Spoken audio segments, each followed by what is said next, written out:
আবু হুরায়রা রাদিয়াল্লাহু আনহু, আবু হুরায়রা রাদিয়াল্লাহু তাআলা আনহু থেকে বর্ণিত, তিনি বলেন ক্বালা রাসূলুল্লাহ সাল্লাল্লাহু আলাইহি ওয়াসাল্লাম, রাসূলুল্লাহ সাল্লাল্লাহু আলাইহি ওয়াসাল্লাম বলেছেন, মালউনুন মান আতা ইমরাতান ফি দুবুরিহা, ওই ব্যক্তি অভিশপ্ত, ওই ব্যক্তির ওপর আল্লাহর লানত রয়েছে, আল্লাহ রাসূল সাল্লাল্লাহু আলাইহি ওয়াসাল্লামের লানত অভিসম্পাত রয়েছে।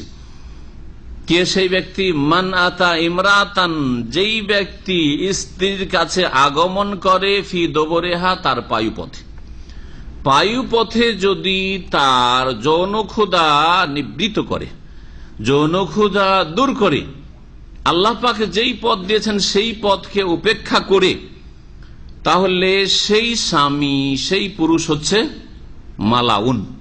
কি মালউন? আরবি, শুদ্ধ আরবি, কিন্তু আমাদের দেশি ভাষায় কি বলে এটাকে? মালাউন। আমাদের দেশে শুধু মালাউন কাকে বলে? কাফেরকে বলে। আরে এটা মালাউন, হ্যাঁ, কাফের মালাউন না। যেই ব্যক্তি এই হারাম কাজ করে সে আল্লাহর কাছে মালাউন। সে ভালো করে শুনে রাখেন, সে মালাউন মানে আল্লাহর লানত রয়েছে। লানত কাকে বলা হয়? লানতের অর্থ কি? রহমত, আল্লাহর রহমত থেকে, দয়া থেকে বঞ্চিত ঘোষণা করা। আল্লাহ পাক তাঁর রহমত থেকে বঞ্চিত ঘোষণা করেছেন ওই ব্যক্তিকে যেই ব্যক্তি স্ত্রীর পায়ুপথ ব্যবহার করে। জি, আল্লাহ পাক যেন প্রত্যেক মুসলিমের হেফাজত করেন, প্রত্যেক মুসলিমকে গুনহার কথা কাজ থেকে বেঁচে থাকা তৌফিক দান করেন। হাদিস আবু দাউদের, নাসাইতে রয়েছে, আর এই হাদিসের বাক্যগুলি নাসাইর, এবং এই হাদিসের বর্ণনাকারীরা সবাই নির্ভরযোগ্য। কেউ কেউ হাদিসটার মধ্যে মুরসাল হওয়ার আপত্তি করেছেন, কিন্তু কথাটি ঠিক নয়। ভাষ্যকার বলছেন আল হাদিস ও সহিহুন, এই হাদিসটি হচ্ছে সহি, বিশুদ্ধ হাদিস। ইমাম শাফিও বর্ণনা করেছেন এবং হাদিসটিকে শক্তিশালী বলেছেন। ইমাম বাইহাকি বর্ণনা করেছেন ইমাম শাফি থেকে, ইমাম তাহাবি বর্ণনা করেছেন, ইমাম খাত্তাবি, এবং এর সনদ সহি। এর বেশ কিছু সূত্র রয়েছে, সহি সূত্র। দ্বিতীয় হাদিস এই বিষয়ের সাথে সম্পর্কিত। আব্দুল্লাহ বিন আব্বাস রাদিয়াল্লাহু তাআলা আনহুমা থেকে বর্ণিত, তিনি বলছেন কালা রাসূলুল্লাহ সাল্লাল্লাহু আলাইহি ওয়াসাল্লাম, রাসূলুল্লাহ সাল্লাল্লাহু বলেন, লা ইয়ানজুরুল্লাহু ইলা রাজুলিন, ওই পুরুষের দিকে আল্লাহর রহমতের দৃষ্টিপাত করবেন না, রহমতের নজরে আল্লাহ পাক বিচার দিবসে তাকাবেন না ওই পুরুষের দিকে।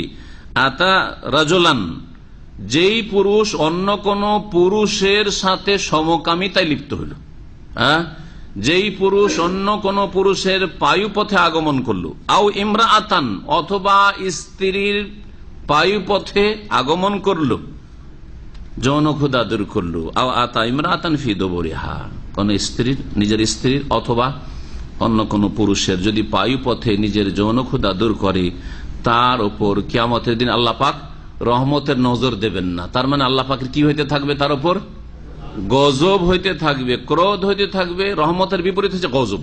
রহমত মানে দয়া, আর গজব মানে হচ্ছে ক্রোধ। গজব হইতে থাকবে, লানত, অভিশাপ হইতে থাকবে। তাহলে আখিরাতে রেহাই পাবে না। কোথায় যাবে তাহলে?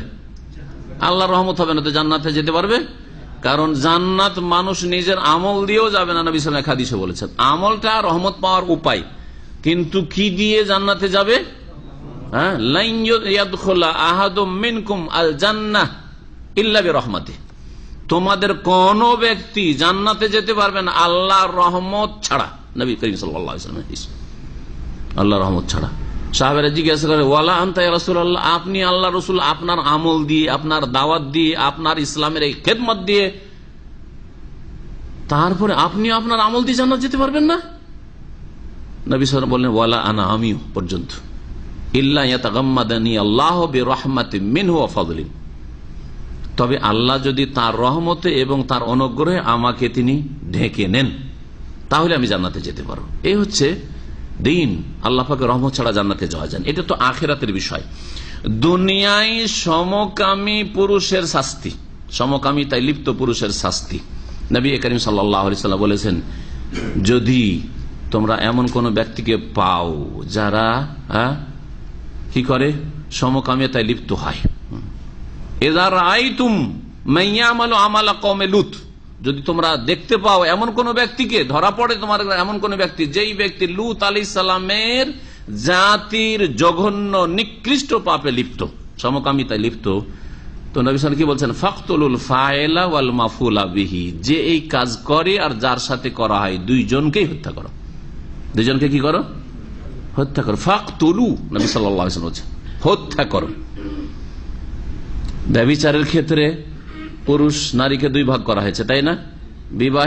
বিবাহিতা হইলে হত্যা করতে হবে, সংসার করতে, পাথর মেরে হত্যা করতে হবে। কিন্তু অবিবাহিত বা অবিবাহিতা যদি হয় তাহলে ফাজলিদুহুম, ফাজলিদু কুল্লা ওয়াহিদিন মিনহুম মিআতা জাল্লা, 100টি বেত্রাঘাত করতে হবে, সূরা নূরে আল্লাহ বলেছেন।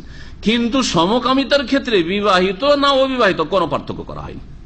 বুঝা গেছে না? কোনো পার্থক্য করা হয়নি। তাহলে কত বড় অপরাধ! জিনা ব্যভিচারের চাইতে বড় অপরাধ হচ্ছে সমকামিতা। ভালো করে মনে রাখবেন। জি, এটা করবে কে? তাহলে সরকার, শাসক করবে। এটা পাবলিকের কাজ না, হাজি গাজির কাজ না, মুফতি সাহেবের কাজ না, এটা আলেমের কাজ না, হুজুরের কাজ না। এটা কার কাজ?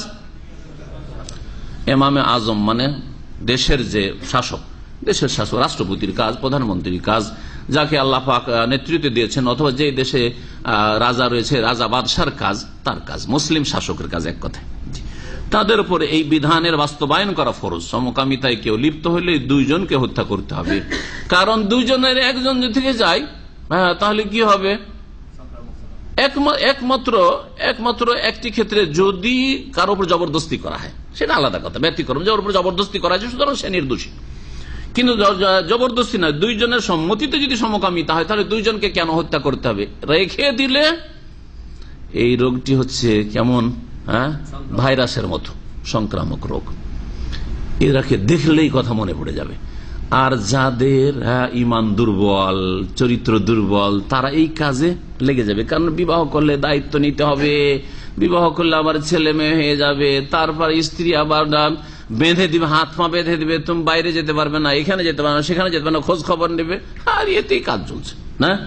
তারপরে এই নোংরা কাজটি মানুষের প্রকৃতি বিরোধী। কোন পশু তো এই কাজ করে না। দেখেছেন কোন পশুকে যে পুরুষ পশুর উপর নরের উপরে চড়ে গেল? কখনো দেখতে পাবেন না। পশু এই কাজ করে না, যেই কাজটি এই আদম সন্তানের নিকৃষ্টরা করে। যার ফলে আর আল্লাহ রাব্বুল আলামিনের এত গজব রয়েছে এই পাপের ওপর যে লূত আলাইহিস সালামের দেশকে আল্লাহ পাক পাথর বর্ষে শুধু ছেড়ে দেননি, যে পাথর সব বর্ষাই দিলাম তো ধ্বংস তো হয়েই গেল, তো থাক। জমিনকে রাখেনি আল্লাহ পাক। কি করেছিলেন?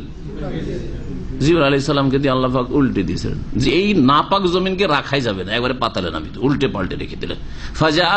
ফাজআলনা আলিয়াহা সাফিলা, আল্লাহ বলছেন যে ওপর ভাগকে একবার নিচের দিকে করে দিলাম, উল্টে রেখে দিল আল্লাহ পাক ফেরেশতাকে দিয়ে। আর তাদের ওপর পাথরও বর্ষণ করেছেন।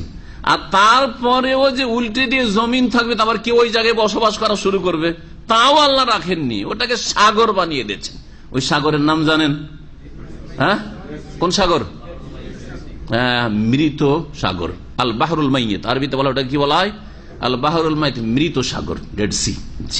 এই ছিল হাদিস। দ্বিতীয় হাদিসটি তিরমিজিতে আছে, নাসাইতে আছে, ইবনে হিব্বানে আছে।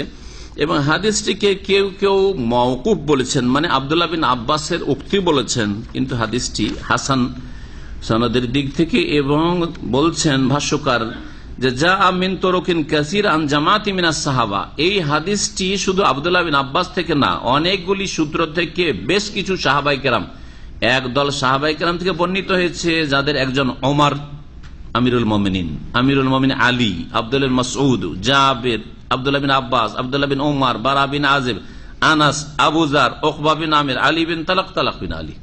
কতটি হলো? 12টা হয়ে গেল মনে হয়, না ভুল করলাম? এতগুলি সাহাবায়ে কেরাম এই সমকামিতার ক্ষেত্রে যে হাদিস, যে মালাউন, যে সমকামিতায় লিপ্ত হয় বা স্ত্রীর পাইপথ ব্যবহার যারা করে, তাদের আল্লাহ পাকের লানত, অভিশাপ রয়েছে, এই হাদিস বর্ণনা করেছেন। আর এতগুলি সূত্রের মধ্যে কিছু কিছু হাদিসের দুর্বলতা থাকলে ভাষ্যকার বলছেন যে কালাম, এই যে সূত্রগুলি রয়েছে এগুলিতে কিছু কিছু আপত্তি তোলা হইলেও ওয়ালাকিন মা কাসরাতি তরুক, অনেকগুলি সূত্র থাকার কারণে, ওয়াখতিলাফির রওয়াত, আর একজন বর্ণনাকারী না, বহু বর্ণনাকারী হওয়ার কারণে, ইয়াশুদ্ধ বাজ ও তরুকেহা বাজান, একটি সূত্র আর একটি সূত্রকে শক্তিশালী করে, ফাহুয়া হাসানুন আও সাহিহুন, সুতরাং এই হাদিসটি সর্বনিম্ন হাসান, আমলযোগ্য, অথবা সহিহ। ওয়াকাদ ইহতাজ্জা বিহি ইবনু হাজম, ইমাম ইবনে হাজম রহমতুল্লাহ আলাইহি এই হাদিসকে দলিল হিসাবে পেশ করেছেন। যাই হোক, এই বিষয়টি যে হারাম আর এই বিষয়টি যে নিকৃষ্ট কাজ, এই পাপটি আর নোংরা কাজ, সবচেয়ে নোংরা কাজ, এটা সর্বজন বিদিত স্বীকৃত কোরআন এবং হাদিসে।